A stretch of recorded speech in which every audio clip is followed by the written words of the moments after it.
All right, this week's exercise science lab is all about the kettlebell swing. All right, it's gonna be kind of short and sweet, hopefully.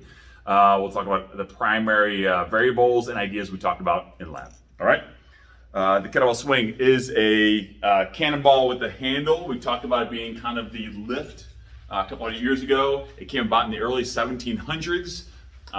The get up that we do is called the Turkish get up. So they talk about Turkish origins, Russian origins, but let's get right into the performance factors that we talked about in class.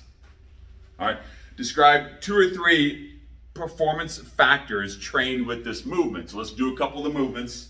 We'll talk about the performance factors that we talked about. What variables are we trying to hit? Why would you program this for someone to do? Okay, I have the purple kettlebell. This is a competition style. It's a 44-pound or 20-kilo kettlebell. All right. I believe the second question is, what is the setup cue for this? Remember, we talked about with the deadlift. If I had someone deadlift the kettlebell, I put it right between their feet, between their arches. And then I just want to see how well they do that. Okay? There's no reason to over cue, right? There's no reason to say, get your hips back, push through your heels, breathe, hold your breath, yada, yada. Just see what the client can do. See what the patient can do first, right? You have your athlete, you set them up, put the bell between their arches, squat down, and if they stand up pretty well, awesome. All right, that's what you're looking for. And then you can kind of cue appropriately. Now, when they go down, you're watching, as we say, squat between your feet, all right? Squat between your legs, all right? Place the kettlebell between your legs. So what you're working on with just a normal deadlift is standing up with a tall, straight spine. Can they put on the brakes at the right time at the top versus kind of leaning back this way? And how is their hip thrust? All right, how is their hip drive? Because we're working a triple extension. Anytime we're doing an Olympic movement or a jump, you're working triple extension, ankle extension or plantar flexion, knee extension, hip extension, and then we turn that into some sort of force or performance with our upper body, jumping, swinging, whatever that is. So ankle, knee, hip extension, drive, so that's all initiated and driven by, led by your hip extension, drive, drive, drive. So we're working hip extension, performance. Factor 1. Put on the brakes, motor control, rectus abdominis functioning, all right? Your core, put on the brakes at the right time, and then your spine, your posture staying nice and tall. Those are the 3 things we're really working on. So the cue is put the bell out in front of us versus in front of our, you can see that well enough. Let me tilt that down just a notch. I guess I could scoop back a little bit too, right? All right, so put the bell out in front of me so I have to reach it. As I pick it up, it should just kind of float. All right, I can pick it up, float, and then back. But this is the drive. So drive, abs to the top. Drive, abs to the top. All right, so drive, pop. Drive, pop. All right. We talked about doing sets of 10 on the minute. So you do a set of 10, it might take you 20 seconds. You get a 40-second rest. Start at the top of the next minute, okay? That's what we said OTM stood for, on the minute. You might see OTM, EM, on the minute every minute, okay? What else we got? Those are your performance factors, the proper setup. What are the 3 primary faults? For the most part, the biggest fault is that you're gonna see someone squatting too much. They're gonna do more squat than deadlift, or more squat than Romanian deadlift. If I've already trained someone on how to do a decent squat, how to do a Romanian deadlift, I'll tell them more Romanian deadlift than squat. CrossFit gyms, they do squat a little bit. They'll often use lighter kettlebells, and they swing into an upward position here. They're gonna go all the way up overhead with the bell, which is fine. You're working on shoulder mobility, overhead reach. More of a hard style swing.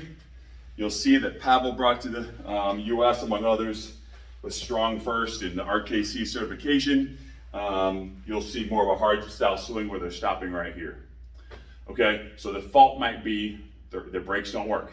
They swing through, drive, drive, drive, and then it turns into this, right? They lose that, so their abs aren't on. You may see some sort of spinal flexion, kyphotic, lordotic, something going on in their spine that they can't quite lock in their spine. They have a lot of energy leaks throughout their spine. And then you might see some sort of fall back on their heels or on their toes. You'll see that a lot. But that usually comes from, and I'll demonstrate the lower one, this is the 25-pound bell.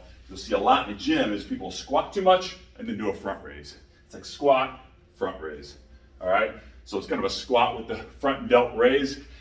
That's no good. We're working hip extension. There should be a little bit of a float at the top. Drive your hips, float. So that's just a float there, right? Float, boom. All right? That should cover the questions for that one. What are some of the primary critiques?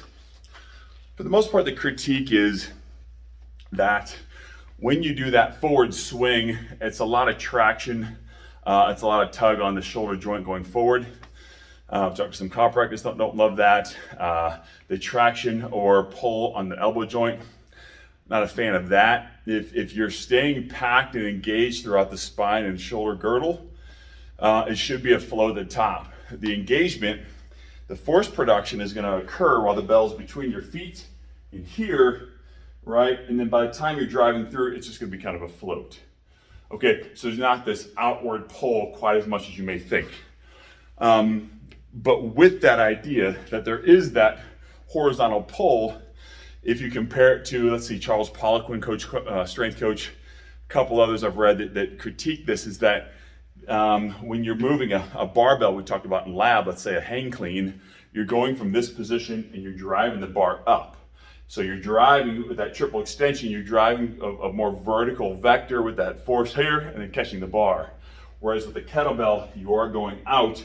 And so there's, instead of that vertical force, you see it more as a horizontal force on your spine. You might have a little shearing motion or shearing force on your vertebrae that your spine may not like. Now, those are just critiques. You know, there's plenty of pros. I don't think you get quite that force, because if you're doing it correctly, you're sort of in this light swinging floating phase right here. You're not being tugged forward. Now, if you're using a heavier weight, I'm using a 20 kilo, 44 pound kettlebell. Remember, we have the beast here, we have Brownie here, 81 pounds, 106 pounds. That might be a different story. But this is one of those moves where you practice with a 20, 30, 40, but you really don't feel the benefits and you don't feel the true effect of a kettlebell swing until you're swinging at 55, 65, etc. All right, so that's all the things we covered in class.